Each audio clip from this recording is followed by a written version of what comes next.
Appreciate it.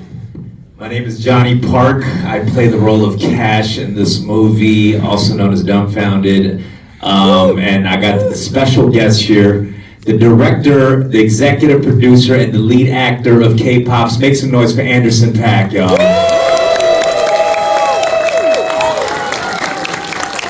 Yeah. Yes, not. You guys enjoyed the movie? Yeah! All right. What's up, AP? How you doing? Hi. Good, Hello. good. Say hi to the people over here. Thank you guys for coming out to a middle of the week screening of K-Pops, the movie, something we've been working on for 5 years. Premiered at some film festivals, but finally in theaters this week. And still a pretty decent score on Rotten Tomatoes, right? Enjoy it while it lasts. So this movie, how did it all come together 5 years ago? I know, besides the fact that, you know, COVID and your son and all of that, like, where did the idea ultimately come from? Yeah, it was inspired by my son. During COVID, I couldn't tour. There wasn't any shows. The world stopped, and I was just at the house. And it was good for me because before that, I was touring nonstop, and it forced me to just be present with my family and tap in with my kids. And I didn't really know what they were into before that. I like Fortnite and stuff like that, but I didn't really. It could have been a Fortnite movie. Yeah. And so I was like, "Yo, what y'all into over here?" And he was into two things. He was into like YouTube and he was into K-pop, and I didn't know about either of those. And I started tapping into his YouTube channel, and I was like, "Son, like we should do some skits. You know, we should do some little bits." When I was younger, I used to do like home movies with my older sisters, and I'm 40, so I don't know if my other millennials are in here, but we used to still play outside and like, you know, do stuff like that. And like I'm like an MTV Nickelodeon type kid, and so we would just spend all day like watch TV and try to like do bits and reenactments, and I would do films on like the high 8 cameras and I would edit them, and that was just so entertaining. And when I was looking at his YouTube, I was like, we could do stuff like that. We started doing skits, and that's when I saw like, oh my god, he's hilarious. He's naturally funny. He's got timing. He was dancing his ass off since he was like 6 years old, and I started wanting to be more of a YouTuber than he did, like after it. And I was like up all night trying to edit our films and everything. And then he was showing me his K-pop stuff, and I was like, okay, this is cool, but you don't really know what this is about. Like, you know about K-pop, what you know about Tupac, you know? And I was like thinking about groups that I grew up on, like New Edition and TLC and Crisscross and all these different things. And thinking about groups my mom grew up on, like, you know, Earth, Wind, and Fire and Temptations, and you know, really with the Temptations, with how Berry Gordy would like put these groups together in Motown, and they were constructed, and I thought it was all similar. I thought that I could see that that's where K-pop was pulling from, and even like when the Beatles came over and it was like Beatlemania, and they were doing black music, but when they came over to the States, it became like a phenomenon because it's just different. When other people do it, it becomes like a phenomenon, and I could see that with K-pop. And my mom was really, really big when we were growing up, making sure that we knew about our black culture, because even though she was Korean, she didn't know anything about her Korean side. She was adopted,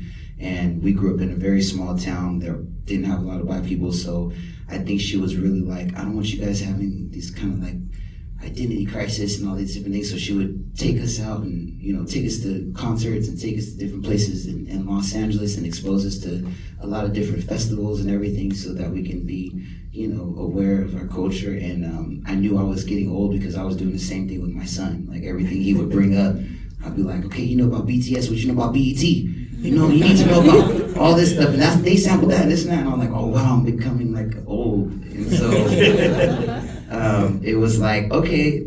Then I was like, this could be fun. Like this kind of a unique opportunity for me to write something that I could tell this all in a story in a way, and maybe I can use K-pop as like the sandbox where I can, you know, tell all these unique experiences that I had growing up in Black household and being introduced to my Korean heritage as well. And most importantly, the bond that I ended up, you know, developing with my son. Like my mom said, again, like it's one thing to love your kids, it's another to have a real bond with them. and that comes with really being present and spending time with them. And that's what I got to do, and someone actually paid me to do it on camera, and I got to like share all that, so it was awesome. You did mention a lot that you took this opportunity to spend a lot of time with your son because so many years you were touring on the road, and this is a project where you're locked in and you have to spend a lot of time together. And has it actually improved your relationship with your son during that time you guys were shooting this movie?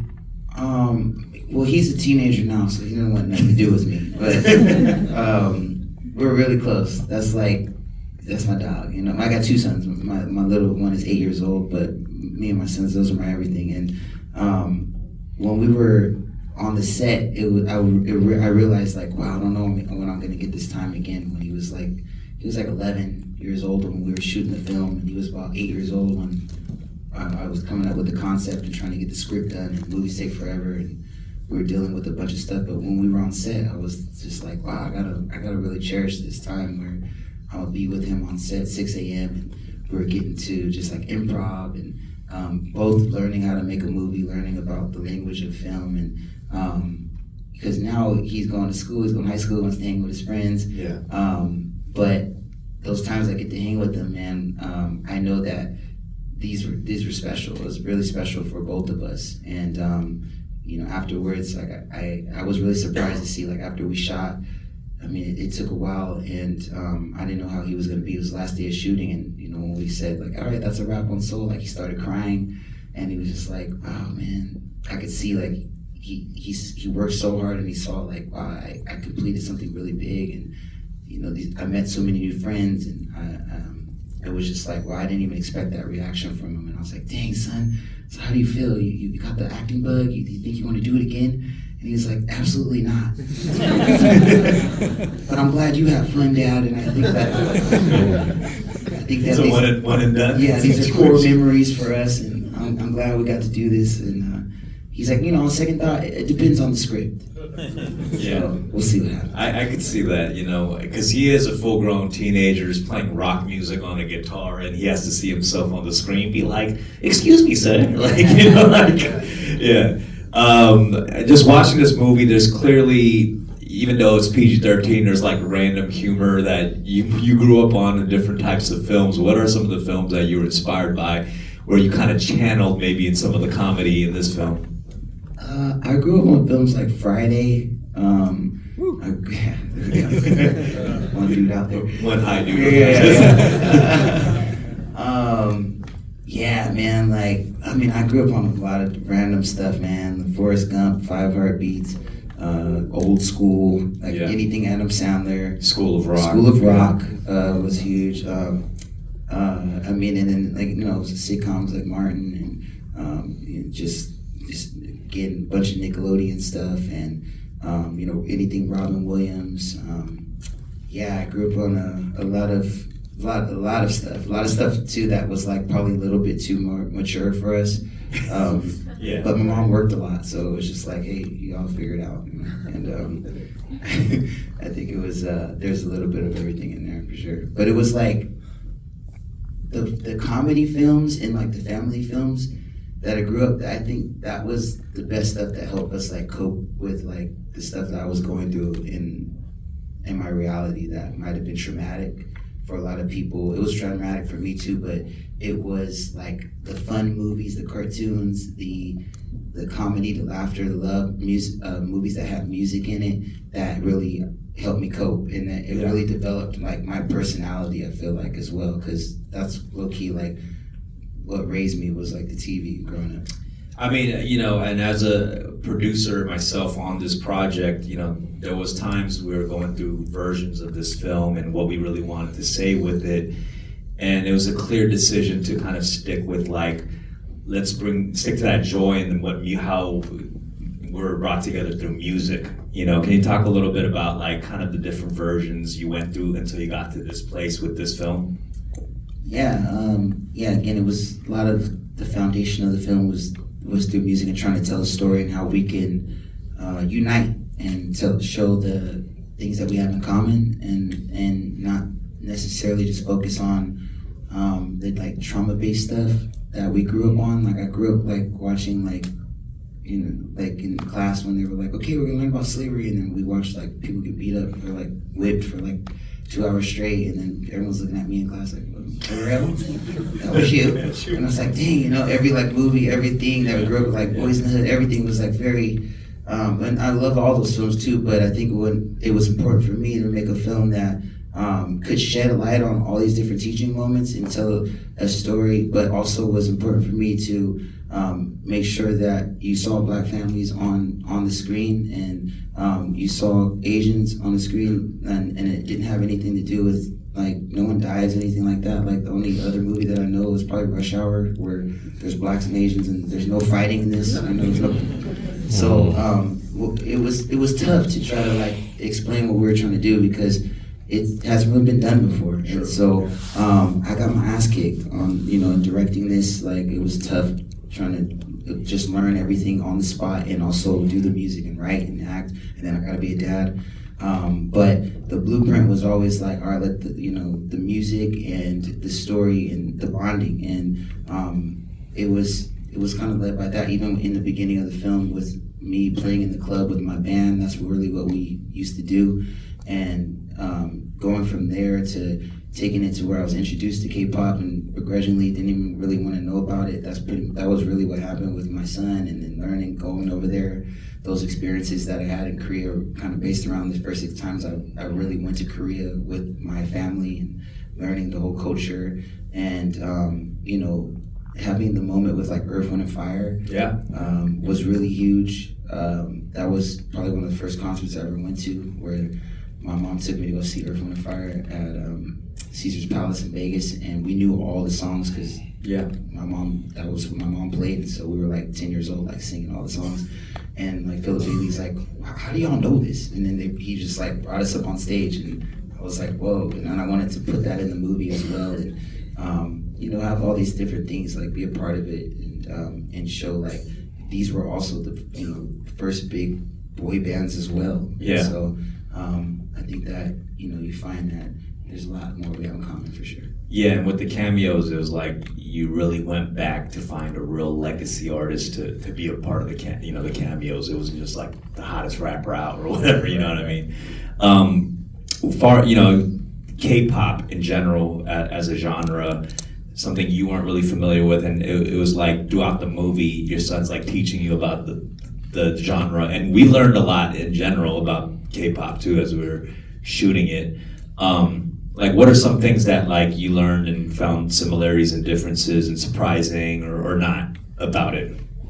No, it was just cool to see like the structure, to see like K-pop is interesting because a lot of years it's really niche. So like things were happening in Korea and it was blowing up, but kind of more so in a bubble in Korea. So you're getting people that were like doing a lot of different things that probably wouldn't fly now. And so when I was like going back and seeing like the older groups and seeing like, oh, there was a little gangster rap Korean group, and there was, you know, groups dressing like this and that, and it just made sense that, okay, like of course, like this hip hop and R&B, this is the biggest music in the world, and of course it's going to influence the world, and people are going to have their own interpretation of it. But when, you know, it becomes worldwide, and now it becomes something that they have to see themselves back at, and it's like a mirror, and now people have questions and stuff. I think that's good for the genre, and it helps it grow, because not everybody knows the history, not everybody knows how to move with like delicacy, and know that, you know, you have to respect a culture that's also been here, and it's tough for people that don't know anything about it. But that's the beauty of music, because it can connect. And as we say it in there, it's a great communicator. And sometimes people get it right, sometimes people get it wrong. But it's been happening for years, and the only way to know is, you know, to go back and find out and know, like, oh, this is how you're supposed to operate. These are the things, these are the principles that it's built on. Let me respect those things so that I can make something different. I can go about it the right way. And it was just cool to see like the different things, like the this is the leader of the group, this one is the dancer, this is visual. The visual. You know, we've had that, you know, since, you know, New Kids on the Block, whatever. So even Boys to Men. So I think it was like, that was cool. It was cool to see, like, when I was having to make the original music for like the wild card sequences, I thought I could just make something, and I was like, oh man, when I started studying these shows, like Show Me the Money or like Produce 101, I started seeing like, man, these songs need to be catered towards the choreography, and they're structured in a different way. Like they rarely ever just have like one loop, you know, like a regular hip hop song. Yeah. Like these songs have crazy switch ups, and they break down and do all these different things, and all these things connected with the camera work and all that stuff. So I had to really like study that structure. Thanks to Kayla, she was giving us, my co-writer Kayla Amazon was taking us through like K-pop 101, and then I got Dim Joints, who produced a lot of the music on there, who's one of the biggest K-pop producers and is doing the whole soundtrack with me. But he was working really fast and showing me like how to do different structures, and we were having fun with that as well, like making new stuff, making it our own, but also like, okay, this is kind of the traditional way as well. Well, I'm going to open up to the audience a few questions, but just the last question, because there's a lot of original music, not just in the movie, but you're creating the original music on screen. So like, what comes first when you're working on an original song for a movie like this, where you're like creating music as the movie kind of moves along, you know?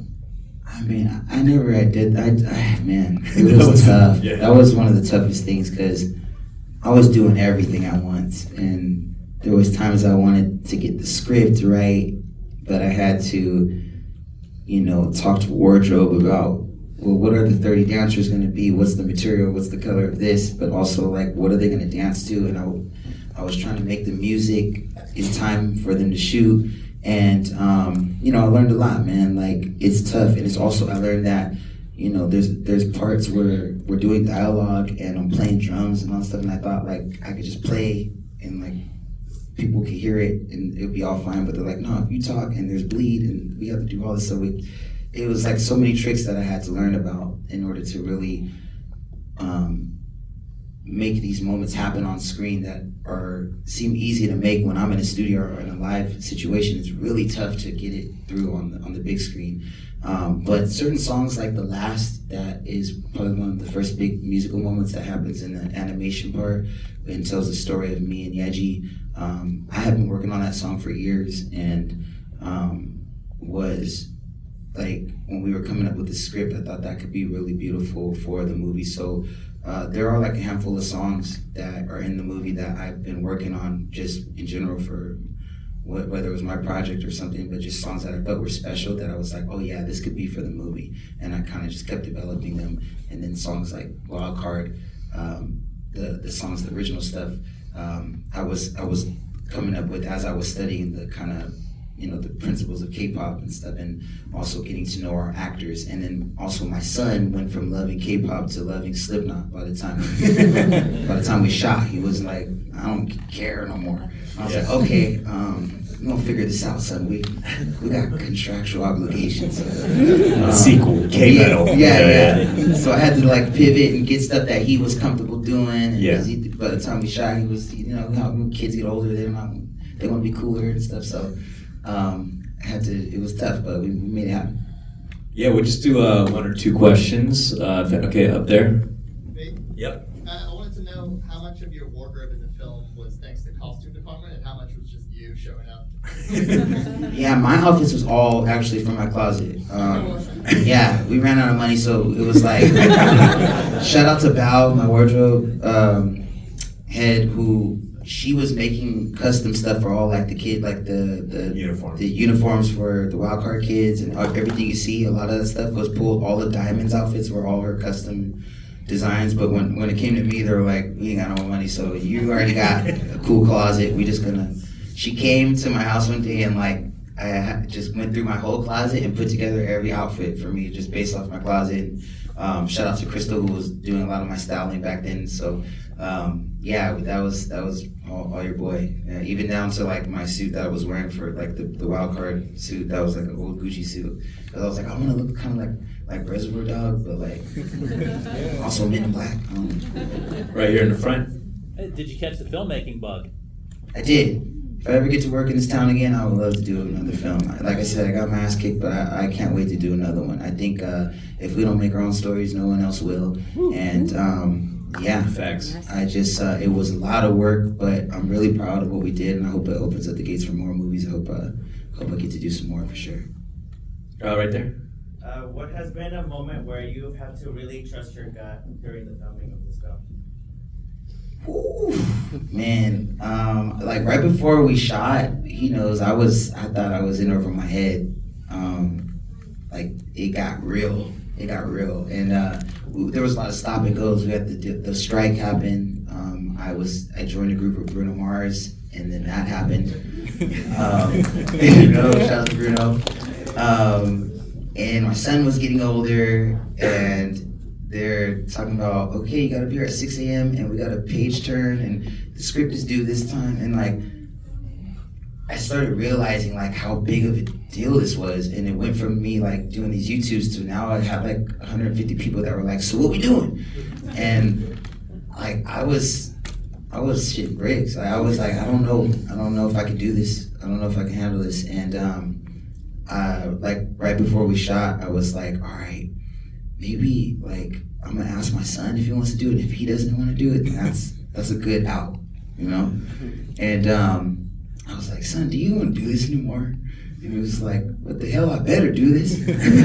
I've been in acting classes for a year straight. Yeah, You didn't have me in these choreo classes. You put him in all sorts of classes Yeah. before this film, so. Yeah, I was like, you know what, you're right, son. We gotta do this. We gotta do this. You're right. Because this is the whole plan. I gotta show you, like, when you start something, you gotta finish it strong. And you know, we both might not know what we're doing, but we're gonna figure this out. And I just had to trust my gut. And the first day on set, I got on the set, and it was just like, I loved it. I didn't want to leave the set. It was just like creative bliss, and like being able to work with so many talented people, and being able to like problem solve on the spot, which is pretty much a lot of what directing is, just like putting out fires and like figuring out, okay, well, can't do that anymore, let's figure out something else. And you know, working with my son, being able to improv, and it was just like the best. It was awesome, man.